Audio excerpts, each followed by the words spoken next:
Ở Việt Nam thì nhà nào cũng có vài cái xe máy. Và nếu bạn từng đến Thái Lan, Indonesia, Ấn Độ hay một vài quốc gia châu Á khác, chắc chắn bạn cũng sẽ bị choáng ngợp bởi cảnh tượng đường phố ngập tràn xe máy. Việt Nam ta, xe máy không chỉ là phương tiện mà còn là một phần của văn hóa, một cách sống. Kể cả ai đã có sẵn trong nhà một vài cái ô tô thì luôn phải có xe máy, phòng những trường hợp di chuyển ở cự ly gần hoặc phòng khi tắc đường.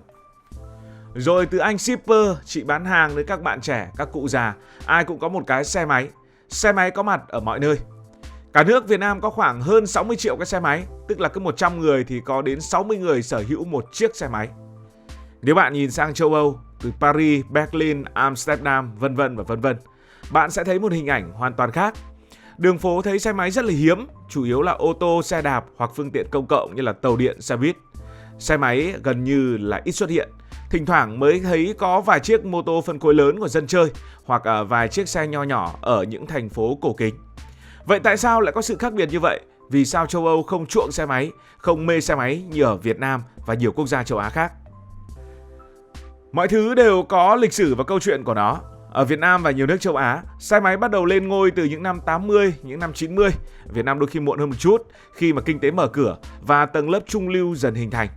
Thời điểm đó thì ô tô vẫn là một thứ quá xa xỉ. Giá một chiếc ô tô có thể bằng cả gia tài.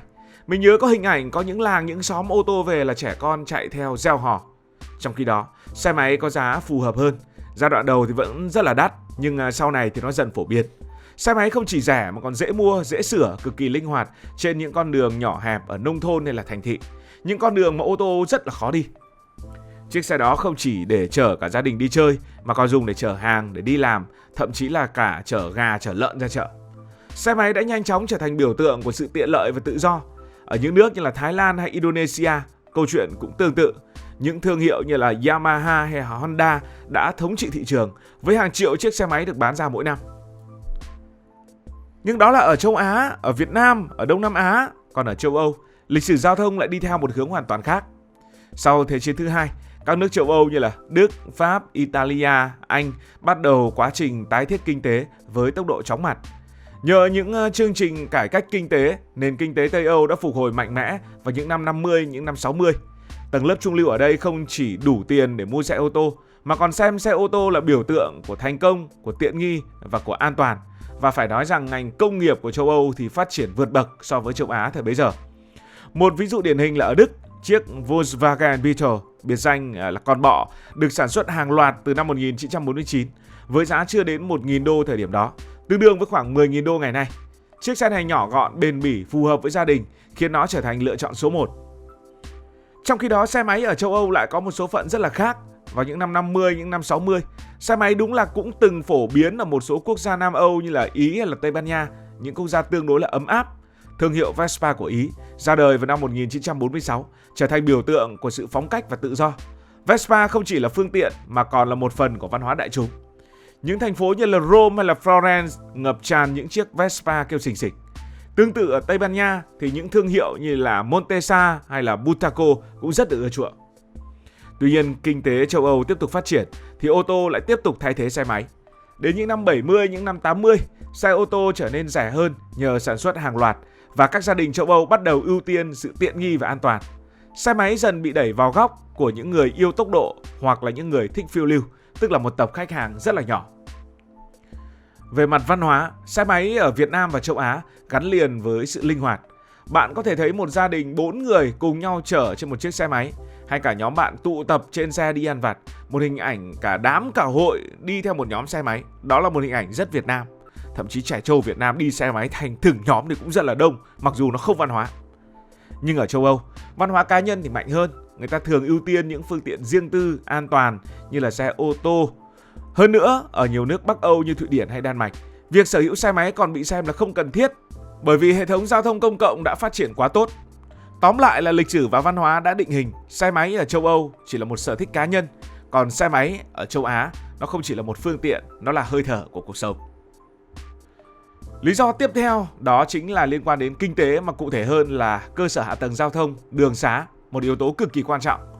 Nếu bạn từng đi trên đường phố ở Hà Nội, thành phố Hồ Chí Minh, Bangkok, bạn sẽ thấy những con đường này được thiết kế dành riêng cho xe máy thì phải. Ở Việt Nam có những con ngõ chỉ rộng 1 đến 2 mét những khu chợ tấp nập hay những con đường đông đúc đầy xe cộ, và đó là những nơi lý tưởng của xe máy. Đỗ ô tô đi vào được. Xe máy có thể len lỏi qua những dòng xe kẹt cứng hay dừng ngay trước cửa hàng và đỗ ở bất kỳ một góc phố nào mà chẳng cần tìm chỗ đỗ. Theo một nghiên cứu của Đại học Giao thông Vận tải Việt Nam, hơn 70% đường phố ở những thành phố lớn của Việt Nam có chiều rộng dưới 10 mét và nó rất phù hợp cho xe máy. Hơn thế nữa, hạ tầng giao thông ở Việt Nam và nhiều nước châu Á thường phát triển một cách tự nhiên theo nhu cầu của người dân. Nói một cách khác là tự phát. Những con đường ở nông thôn này, ngoại ô thường nhỏ, quanh co, ô tô lớn rất khó đi vào. Bây giờ bạn sở hữu ô tô mà đi lên phố, đi đâu đó cũng phải hỏi xem là đường này ô tô có đi vào được không, hay ngõ này ô tô có vào được không. Ngay ở cả những thành phố lớn, việc xây dựng đường xá và bãi đỗ xe cho xe ô tô vẫn chưa theo kịp tốc độ đô thị hóa. Kết quả là xe ô tô vẫn chưa phải là sự lựa chọn hàng đầu và xe máy mới là vua. Ngược lại ở châu Âu, cơ sở hạ tầng giao thông được quy hoạch một cách bài bản từ hàng trăm năm trước với những mục đích rất khác. Đầu tiên là nhiều thành phố cổ ở châu Âu như là Florence, Praha hay là Lisbon có những con đường lát đá từ thời Trung Cổ, nhỏ hẹp, xe máy đỗ mà chạy vào đó, chạy cực kỳ sóc. Những con đường này thì phù hợp cho người đi bộ hoặc là một vài loại ô tô nhỏ. Ví dụ ở trung tâm của Rome có nhiều con phố rất là hẹp và chính quyền thường cấm các phương tiện cơ giới để bảo tồn di sản. Tiếp nữa là các thành phố lớn ở châu Âu có hệ thống giao thông công cộng rất là hiện đại, được đầu tư mạnh mẽ từ hàng thập kỷ, thậm chí là hàng thế kỷ qua.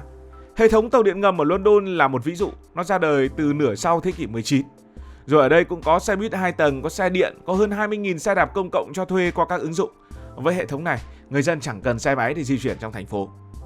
Hay như ở Hà Lan rồi ở Đan Mạch thì không cần xe máy bởi vì xe đạp ở đây là vua. Hà Lan có hơn 35.000 km đường dành riêng cho xe đạp, gần bằng chu vi của trái đất, với các cầu vượt và hầm chui dành riêng cho người đi xe đạp. Theo số liệu từ Hiệp hội Xe đạp Hà Lan, gần 1/3 tổng số chuyến đi trong nước này được thực hiện bằng xe đạp, và ở Amsterdam, quá nửa người dân dùng xe đạp để đi làm. Trong khi đó, xe máy bị hạn chế ở nhiều khu vực, đặc biệt là khu phố đi bộ hoặc khu vực bảo tồn môi trường ở những thành phố như là Berlin, Madrid hay Oslo. Những khu vực này thường chỉ cho phép xe điện hoặc xe đạt chuẩn khí thải cao, khiến xe máy chạy xăng trở nên rất bất tiện. Một lý do nữa mà có thể bạn không để ý đó là lý do thời tiết. Việt Nam và nhiều nước châu Á nằm ở những vùng nhiệt đới, thời tiết ấm áp quanh năm, rất là phù hợp để đi xe máy, mặc dù không phải lý tưởng lắm bởi vì mùa hè thì rất là nóng. Ngay cả khi trời mưa, vẫn khoác áo mưa chạy tiếp. Nhưng ở châu Âu, thời tiết ở đây mang đến nhiều thách thức cho người đi xe máy. Ở Bắc Âu như là Thụy Điển, Na Uy hay là Phần Lan, mùa đông kéo dài cả nửa năm, nhiệt độ có thể xuống dưới âm 20 độ C hoặc thấp hơn, tuyết phủ kín đường.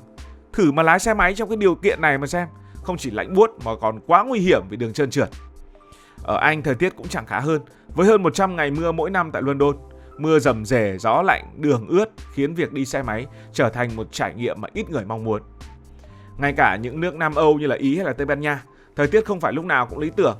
Mùa hè ở đây có thể nóng như ở Việt Nam, khiến việc đội mũ bảo hiểm mà chạy xe máy ngoài đường trở nên ngột ngạt. Việt Nam ta quen rồi thì thích nghi được, trong khi đó ở châu Âu họ có nhiều ô tô và họ không quen với điều này, thì họ vẫn chuộng ô tô hơn là xe máy.